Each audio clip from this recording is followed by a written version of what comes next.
ये कहानी तब की है जब आशवत बहुत छोटा था, 8 या 9 साल का था। तब की है ये स्टोरी। आशवत के 3 और बड़े भाई हैं जो कि उससे काफ़ी बड़े होते हैं और ये एज डिफरेंस की वजह से आशवत के साथ उसके भाई कभी नहीं खेलते थे। तो आशवत को मोस्टली बहुत अकेला अकेला फील होता था और खुद को एंटरटेन करने के लिए आशवत खुद से ही कुछ गुड़िया बना देता है। वो डॉल ज़्यादा बड़ी नहीं होती, शायद एक हाथ जितनी बड़ी होती है। तो आज आशवत का दिन बहुत ही नॉर्मली स्टार्ट होता है। आशवत की मम्मी उसे खाना खिलाती है, उसको तैयार करती है और वह स्कूल जाता है और स्कूल से वापस आता है। लेकिन वो जो दिन था वो बहुत अजीब था क्योंकि उस दिन बहुत तेज बारिश हो रही थी और उसी दिन आशवत के जो पड़ोसी थे उनमें से किसी की डेथ हो गई थी, जिसकी वजह से आशवत की दादी और मम्मी पड़ोसी के घर जाती हैं और आशवत को भी बोलते हैं कि हमें थोड़ा टाइम लग जाएगा तो तुम अकेले आराम से रहना, ठीक है? कुछ भी दिक्कत होगी तो बता देना, आ जाना, पड़ोस में ही है। और फिर उसकी मम्मी और दादी भी चली जाती हैं। आशवत घर पे अकेला था तो ऑब्वियसली करने को कुछ नहीं था, तो वो अपनी डॉल्स के साथ खेलने लग जाता है। आशवत ने अपनी एक डॉल का नाम रखा था स्टेफी। वो डॉल आशवत को सबसे प्यारी थी क्योंकि जितनी मेहनत उसे बनाने में लगी थी शायद ही बाकी डॉल्स में लगी थी। तो वो आशवत की इमेजिनेशन में वो डॉल क्वीन थी। जब भी आशवत को चांस मिलता था, जैसे कभी भी घर में अकेला होगा, तो वो अपनी मम्मी की ज्वेलरी निकाल देगा और वो डॉल्स में लगा देगा और डॉल्स को सजाने लग जाएगा। और वो ऐसा बहुत बार करता था। आशवत डॉल को अपने ड्रॉर में रखता था हमेशा और आशवत जब भी डॉल्स के साथ खेलता था और उसके बड़े भाई जब भी ये सब देख लेते थे तो आशवत को बहुत डांटते थे कि ये क्या कर रहा है तू, ये क्यों कर रहा है, इनके साथ खेल रहा है, तू लड़का है, ये सब। तो आशवत डॉल्स के साथ सिर्फ तभी खेलता था जब वो अकेला होता था। भाइयों के सामने, मम्मी के सामने नहीं खेलता था। तो उस दिन भी वो अकेला था और उसी वजह से अपनी डॉल्स के साथ खेल रहा था कि अचानक से इलेक्ट्रिसिटी चली जाती है और इन्वर्टर उनके घर में था नहीं, तो पूरे घर में अंधेरा हो जाता है। आशवत को इस अंधेरे में बहुत अजीब सा फील हो रहा था, बड़ी अजीब सी वाइब भी आ रही थी। एक जगह होती है जहाँ थोड़ी सी लाइट आई होती है क्योंकि विंडो खुली होती है, तो आशवत जाता है और वहाँ बैठ जाता है क्योंकि वहाँ थोड़ी सी रोशनी होती है। फिर थोड़ी देर में लाइट आ जाती है तो आशवत वापस अपने रूम की तरफ आ जाता है। आशवत इतना खेल चुका था कि वो थक गया था, तो आशवत सोचता है कि मैं ना थोड़ा सा सो जाता हूँ। पहले अपने रूम में आता है, आशवत लाइट्स ऑफ करता है और सो जाता है। थोड़ी देर बाद जब आशवत की आँख खुलती है तो वो देखता है कि जो आशवत की मम्मी होती है वो आ गई होती है और वो किचन में खाना बना रही है। आशवत बोलता है ठीक है, अब भूख तो लगी है, खाना बन जाएगा, खाना ही खाऊंगा सीधा। आशवत को ऐसे वेट करते करते आधा 1 घंटा हो गया लेकिन किचन से कोई आवाज ही नहीं आ रही थी। आशवत बोलता है क्या हो गया? एकदम से वो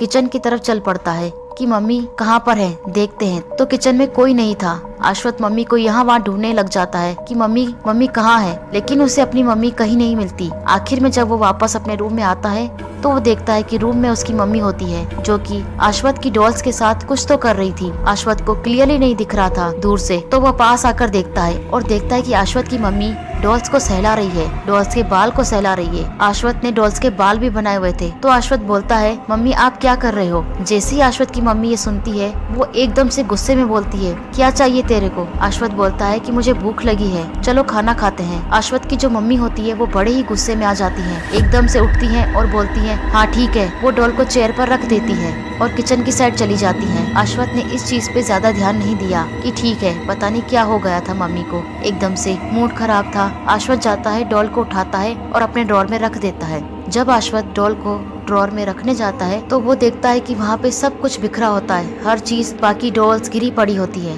जो सारी आशवत की चीजें सब बिखरी पड़ी है। ऐसा लगता है जैसे वहाँ कोई तो आया था और वो पूरी तोड़फोड़ बचाकर चला गया। वो भी ज्यादा ध्यान नहीं देता, वो फिर सब कुछ ठीक करता है और ड्रॉर में अपनी डॉल्स को रखकर चला जाता है। फिर उसके बाद जो नेक्स्ट डे होता है उस दिन भी बहुत तेज बारिश हो रही होती है। उस दिन आशवत के स्कूल की छुट्टी थी और डेली की तरह आशवत अपनी डॉल्स के साथ ही खेल रहा था। लेकिन इस दिन आशवत को बहुत अजीब सी वाइब आ रही थी, वापस जैसे उस दिन लाइट गई थी तब आ रही थी, उसी टाइप की वाइब आ रही थी। आशवत अपनी उसी डॉल को, स्टेफी होती है, उसको एक ब्लॉक की चेयर बनाई होती है, आशवत उस पर रखता है और पानी पीने किचन में चला जाता है। आशवत जब वापस किचन से आता है तो वो देखता है कि जो स्टेफी होती है वो वापस गिर गई होती है। आशवत को ये कोइंसिडेंट लगता है, इस दिन फिर से डॉल ऐसे गिरी है तो ठीक है, कोई बात नहीं। आशवत फिर से उन सबको अच्छे से रख देता है और चला जाता है। लेकिन जो अगला इंसिडेंट होता है वो उस रात को आशवत को डरा के रख देता है। उसी डॉल, आशवत को अब रात को सपने आने लगे थे जो स्टेफी थी, और सपने में स्टेफी उसको एकदम घूरती रहती है। आशवत को अब डर लगने लगा था अपनी डॉल से, क्योंकि हर दिन यही सपना आना, जो उसकी प्यारी डॉल है वही उसे एकदम से गुस्से में घूर रही है। बहुत ज्यादा डरावना था वो। तो आशवत ने अपनी मम्मी से ये शेयर करा। जब आशवत की मम्मी ने ये सब सुना तो वो भी बहुत डर गई कि ये एकदम से ऐसा कैसे। फिर आशवत आगे और बताता है कि आपको याद है ना उस दिन आपने कैसे रिएक्ट करा था, एकदम से इतने गुस्से में आ गए थे। तो आशवत की मम्मी बोलती है ये कब हुआ। वो बोलता है कि अरे जिस दिन उनकी डेथ हुई थी आप बाहर गए थे, फिर आप एकदम से आए थे तो आप मेरी डॉल्स के साथ खेल रहे थे। ये सब आशवत की मम्मी जब सुनती है तो उनको यकीन नहीं होता,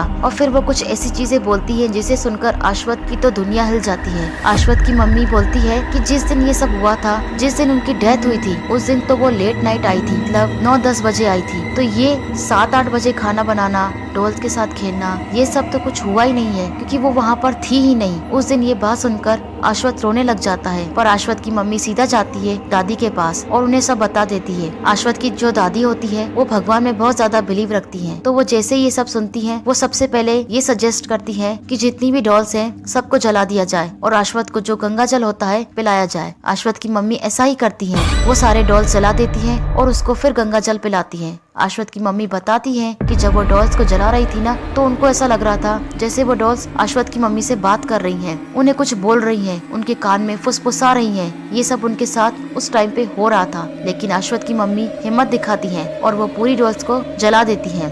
सबको लगता है कि अब सब कुछ ठीक हो गया, डॉल्स जल चुकी हैं और जैसे दादी जी ने कहा था वैसा हो गया, तो सब ठीक है। उस रात को फिर सब सोने की कोशिश करते हैं और उस रात को फिर से आशवत के सपने में वही डॉल आती है, लेकिन इस बार सपने ज्यादा स्कैरी होते हैं। वो डॉल जो पहले सिर्फ घूर रही थी, अब वो आशवत के पास आकर स्माइल कर रही है, मतलब वो खुद ही उसकी स्माइल ऐसे बढ़ रही है और आशवत को पूरी आवाजें सुनाई दे रही हैं, जैसे कोई बहुत जोर जोर से हंस रहा है, उस टाइप की आवाजें सुनाई दे रही हैं। और थोड़ी देर में वो डॉल पास आकर उसे मारने की कोशिश करती है। आशवत सबको जब ये बात बताता है तो उसके पापा उसे तांत्रिक के पास ले जाते हैं, और जब तांत्रिक को ये सब पूरी चीजें बताते हैं कि ऐसा ऐसा हुआ है, तो वो बताते हैं कि कभी कभी ऐसा होता है कि इंसान किसी नॉन लिविंग चीज ही हो, किसी से इतना ज्यादा इमोशनल अटैच हो जाता है, उसके साथ अपनी बातें करने लग जाता है, तो कभी कभी उनके अंदर कुछ एनर्जी आ जाती है, जिन्हें जिन कह सकते हो तुम, या कुछ एनर्जी जिसे जैसे कि वो भी तुमसे बात करने लग जाती है, ऐसा भी हो जाता है। आशवत के केस में भी ऐसा ही हुआ है। जो आशवत की डॉल्स थी जिनसे वो बात करता था, उनमें कुछ जिन्स आ चुके थे और वही जिन्स